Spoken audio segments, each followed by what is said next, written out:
Oi, cuy. Di video kali ini gue akan ngebahas jenis dan tipe persenjataan yang digunakan pada keamanan Indonesia. Ya pasti udah banyak kali ya yang udah ngebahas tentang materi gue ini ya kan.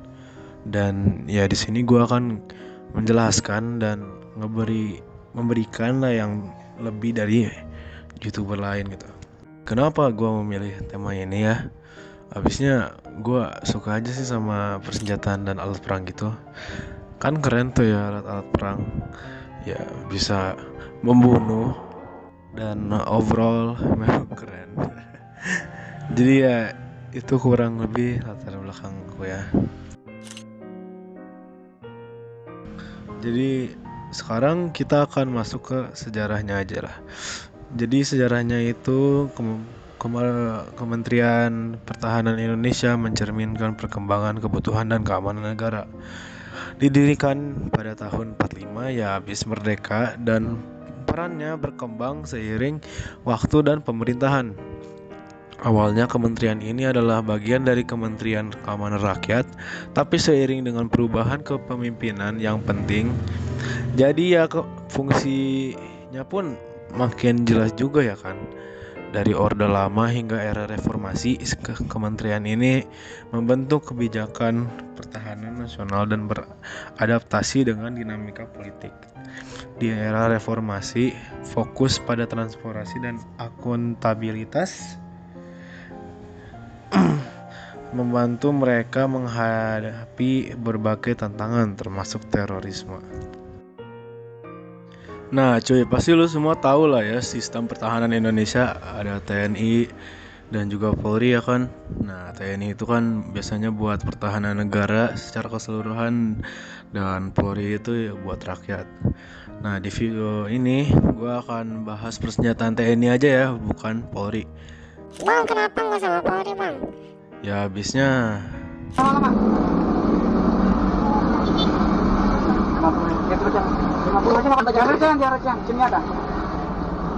elah. Gue juga males kalau perwira polisi kayak gitu ya. Dan gara-gara TNI juga lebih keren. Tanpa basa-basi, let's go lah.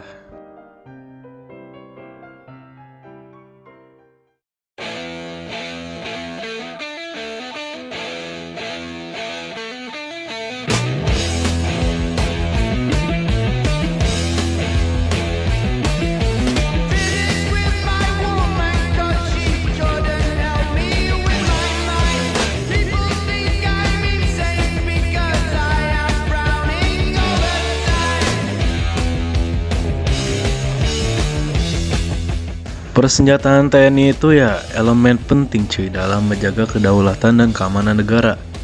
TNI itu ya sebagai kekuatan militer utama Indonesia akan terus mengembangkan kapasitasnya melalui modernisasi alutsista yang mencakup darat, laut, dan juga udara. Mayoritas persenjataan yang digunakan TNI ya kurang lebih peralatan impor dari negara lain seperti Jerman, Amerika Serikat, dan Rusia yang memiliki persenjataan yang lebih maju, sehingga pasukan TNI itu bisalah bertahan dari serangan-serangan negara lain dengan kurang lebih kelas yang sama. Oke, karena gue dari tadi banyak ngomong dan banyak ngejelasin yang lain-lain, jadi sekarang gue akan bahas persenjataannya langsung.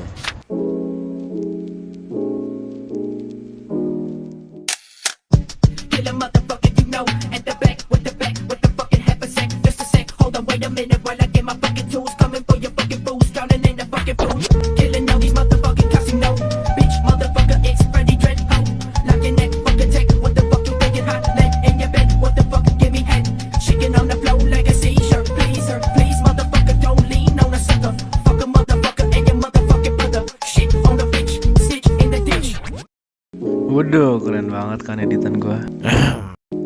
Oke, jadi itu adalah TNI Angkatan Laut. Dan menurut data yang dihimpun dari WTMMW, Indonesia punya 243 armada tempur laut pada Juli 2023. Dengan data berikut: 4 kapal selam, 7 frigate, 25 korvet, 9 kapal peledak, 168 patroli lepas pantai, dan 30 tempur amfibi. kapal tempur amfibi. Buat lo semua yang nggak tahu ini itu apa, frigate, corvette, apalah ya. Jadi gue jelasin sekarang aja. Frigate itu adalah kapal perang yang tugasnya kurang lebih untuk menjaga kapal-kapal yang lebih besar dari udara, laut, dan dalam laut.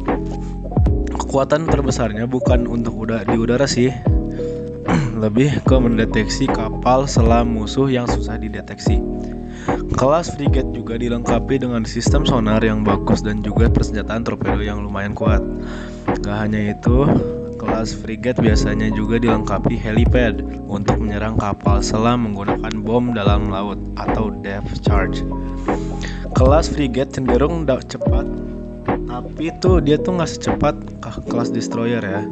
Kelas destroyer itu nggak akan gua bahas karena Indonesia ya nggak punya kelas destroyer. Lalu kelas corvette. Kelas corvette ini kelas yang krusial dalam pertahanan laut Indonesia. Tugasnya itu untuk meledakin kapal perang musuh, dilengkapi dengan senjata misil anti kapal. Kapal kelas corvette ini memang tugasnya buat hit and run dengan kecepatan yang kencang dan juga kapabilitas manuvernya yang kuat. Kelas corvette juga biasanya dioperasikan dekat pesisir untuk menghindari serangan dekat yang kuat dari kelas kapal yang tugasnya untuk menghancurkan kapal musuh yang lainnya. Kelas ini juga termasuk kelas yang harganya murah. Kelas ini juga bisa dibilang sebagai anaknya kelas frigate. Oke, gue capek tapi ini masih 2 kelas kapal ya. Jadi sekarang kita ke kelas kapal selam. Kelas ini ya jelas lah ya, menyerang dengan cara diam-diam. Lu lagi ngeong-ngeong pakai kapal, tiba-tiba buar aja. Gak tahu kan dari mana serangannya. Itulah tugas kapal selam. Beroperasi di dalam laut dengan yang dilengkapin biasanya senjata anti rudal rudal anti kapal ataupun torpedo. Gak banyak sih tentang kapal selam, tapi ya kurang lebih begitu. Sisanya ya kapal patroli. Tahu lah ya buat apa kalau nggak ya sat. Oke, tadi itu baru kapal-kapalnya doang ya, tapi belum senjata-senjata yang dipasang di kapalnya. Gua bakal sebutin yang terkenal aja ya, habisnya kalau semuanya malah disebutin ya malah kepanjangan videonya nanti. Jadi ada Type 630 Zeus 30 mm yang dari Cina, yang sebenarnya cuman ya kopi-kopi doang dari AK-230 dari Rusia. Senjata anti udara dan juga anti kapal yang kecil-kecil sih. Suaranya menggugah kematian.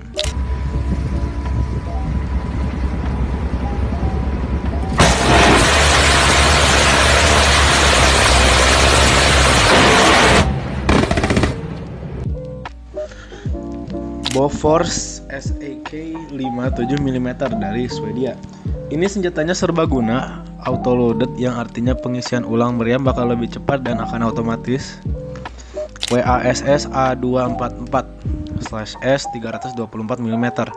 Ini torpedo asal Italia. Torpedo digunakan untuk menyerang kapal dengan cara yang diam-diam, yang gak terlihatan lah pelurunya.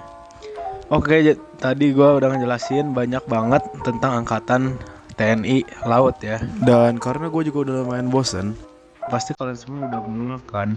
Jadi gue ganti deh ke TNI Angkatan Darat.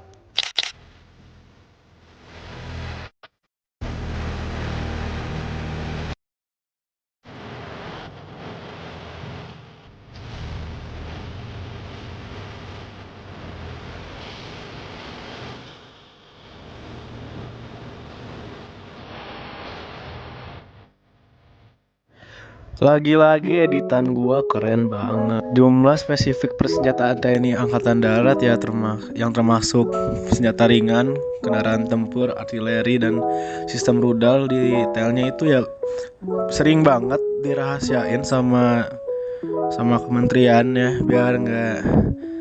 biar nggak bahaya aja, biar aman.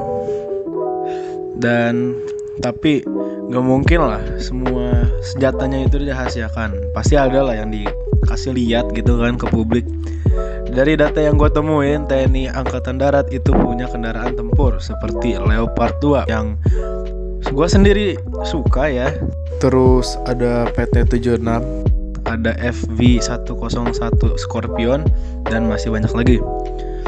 Dan gua akan bagi ya kelas-kelasnya. Angkatan darat habisnya beda-beda. So ya.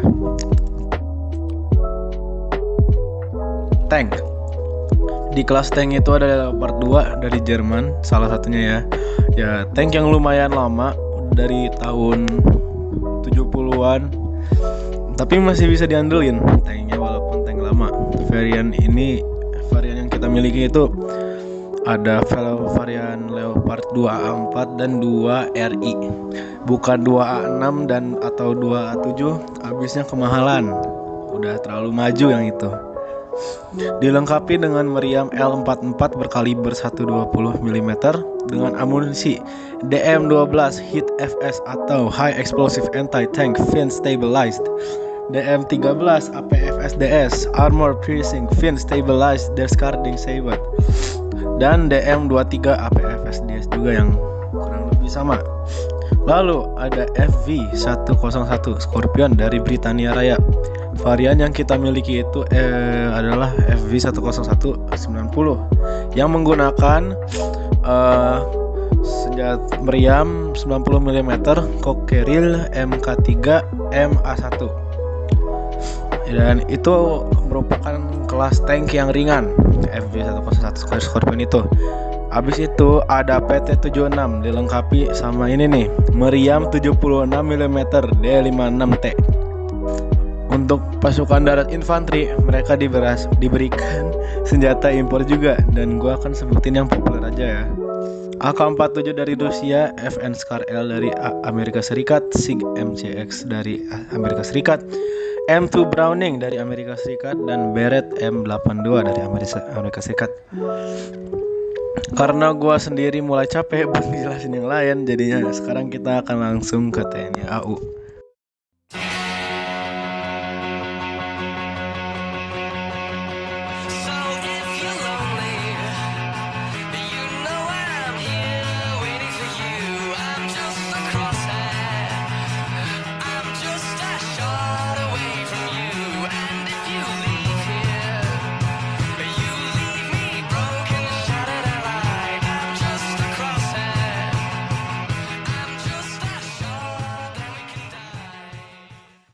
Lagi-lagi keren banget editan gua, makasih. Jadi untuk sekarang TNI AU punya 30.100 personel dan dilengkapi sama 110 pesawat tempur. Di antaranya itu adalah 5 Sukhoi 27 dan 11 Sukhoi 30, 33 unit F-16 Fighting Falcon, dan masih banyak lagi. Sekarang kita akan masuk ke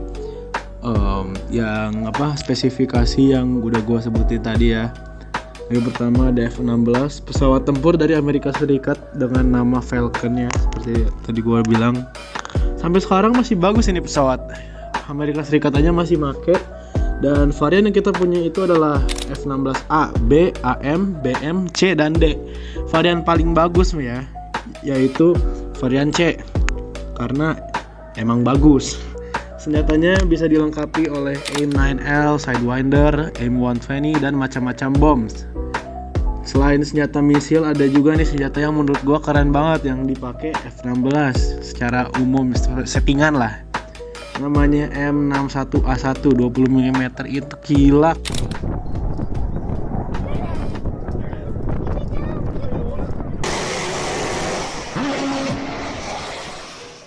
Bagus banget itu cuy suaranya. Sekarang ke Sukhoi 27, pesawat tempur Rusia yang bagus buat dogfight.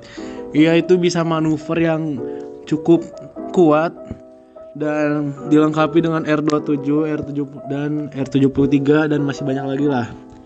Bisa digunakan secara untuk misi itu juga, misi penyerangan serbu gitu bisa.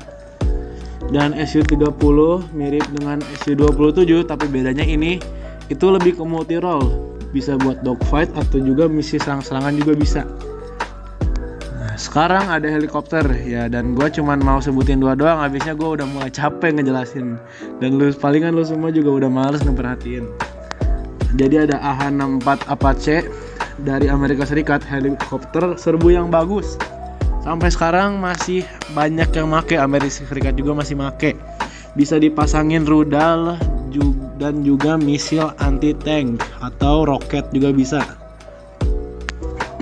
Lalu ada Mi-35 dari Rusia yang gak kalah bagus, dipakai buat serbu juga bisa dan kurang lebih mirip seperti Apache.